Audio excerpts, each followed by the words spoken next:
Let's get your money ready for the summer right now. If you are like me and you tend to feel a little bit broker in the fall or the winter because you spent so much money in the summer, then you're in the right place. I have some tips for you to help you get your money ready for the summer. So there's some scientific studies that indicate that our spending patterns or habits are based on seasonal shifts. And when you really think about it, I don't know that we need science to tell us that. So if you think about how you've spent your money in different seasons over the past few years, then it really makes sense. If you live in a place that has real winters, like I do, then your heating bill is disrespectful in the wintertime. And in the summer, if you live in a place that loves to offer you 3-digit temperatures, then your electricity bill is also really, really high. If you are a parent, when your kids are home more in the summer, then your food or grocery bill is higher because they have bottomless pits, apparently. The reality is, in order for us to survive, we're going to have to spend some money. But when it comes to getting your money ready for the summer, I want you to do a few things. The first thing is figure out if you're paying more for things that you use on a regular basis. Now, these are things that you need, and sometimes because we need them,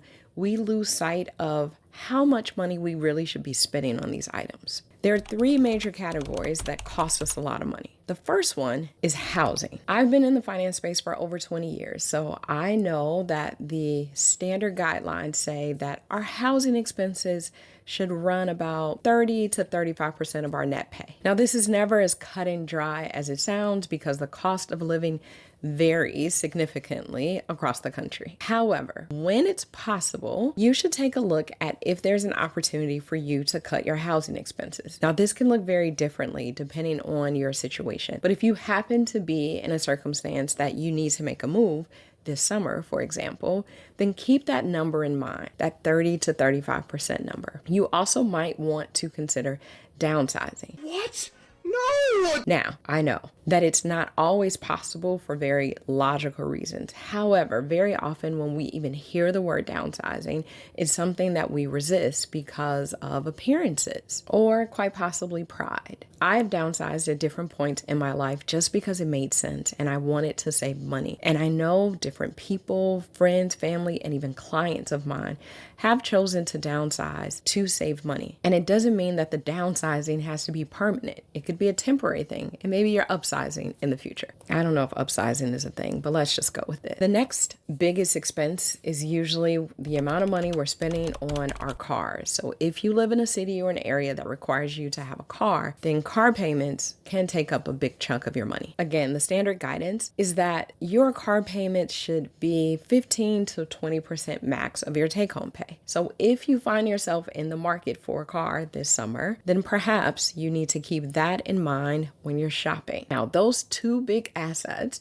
cars and homes, generally require us to have insurance. And the standard guidance for insurance is about 10 to 15% of your net pay, 20% on the high end. So if you've been with your insurance provider for a long time, or you haven't taken the time to shop insurance recently, then you might want to do that because it could be an opportunity for you to lower the cost of something that you have to pay for. So the next tip is to check and see if you are paying for things that you're not using regularly. I don't want you to go into the second half of the year paying for things that either you don't use or you actually forgot that you were paying for them and you meant to cancel. Many of us have signed up for some free 99 trial period and then we forgot to cancel the subscription, or we've been signed up for some membership or service and we have all intentions of going or using it on a regular basis, but we never do. So here's the challenge to you in order to do a little bit of spring cleaning and prepare your money for the summer. If there's a service that you know that you have not been using regularly, or you don't think you'll be using regularly over the next 30 days,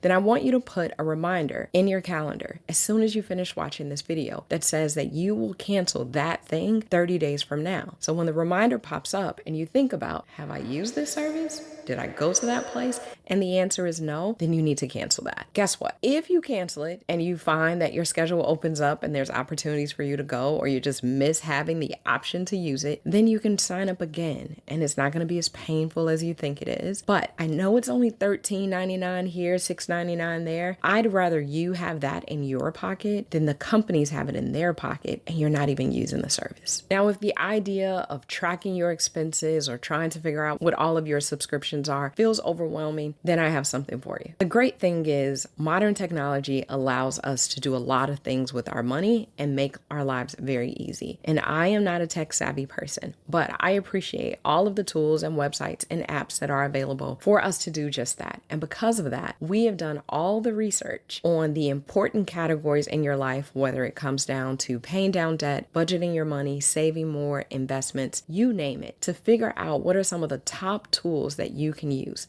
So we have curated a list and included it for you as a complimentary guide. It is called the Ultimate Financial Resource Guide, and I encourage you to grab it to, again, lessen some of the stress and help you make progress with your financial goals. Tip number 3 to get your money ready for the summer. Now, if you are anything like me, you already have summer vacation plans. And sometimes those vacation plans can be costly. So I want you to think about how much your plans cost for this summer, or at least the estimate. And ask yourself if 100% of those costs of your amazing summer plans will end up covered by the amount of money you have saved or in the bank, or if you might need to put it on a credit card. If the answer is that you might need to put it on a credit card, then let's try something different. Let's say your summer vacation costs about $3,000 and you can afford to put up $1,500 right now. Then over the next few months, you are saving the remaining $1,500. Now, if your money is a little funny, and as I'm saying this, you're thinking, no way, Nick, not happening, then maybe, just maybe, is an opportunity for you to get creative with your summer plans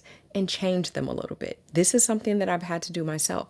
I've canceled a couple trips and I've shortened a trip just to save some money. So it doesn't mean that your summer plans will be ruined if you can't do them exactly the way you intended, but you don't want to break the bank and go into unnecessary credit card debt. Your family can have amazing memories and experiences just by spending time with you. And if you live near or in a major city, there are usually tons of free activities that you all can do. So I know that the weather is turning and outside is calling your name. Trust me, I get it. But as you're going through the summer, and even the rest of the year, don't forget to hang out in your own financial playground. Now that you know how to approach the next 90 days or so by looking at expenses that you have to pay for and seeing if there's an opportunity for you to save, or figuring out if you can really afford the plans that you have for the summer, and then checking to see if you are paying for things that you don't even use, take that same approach for the rest of the year. Think about your budget and what you want your money to do, because that's all a budget really is. It's a plan for you to tell your money what you want it to do. Now, maybe you're more focused on spending, or maybe you're more focused on saving. Either way, there's a great opportunity for you to align your goals with your seasonal flows. As a financial professional, I know that it is critically important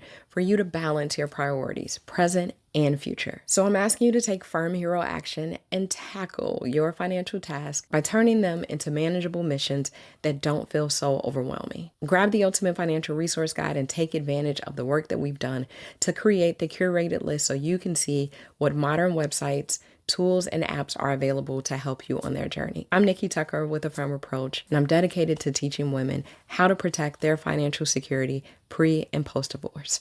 Thank you for watching.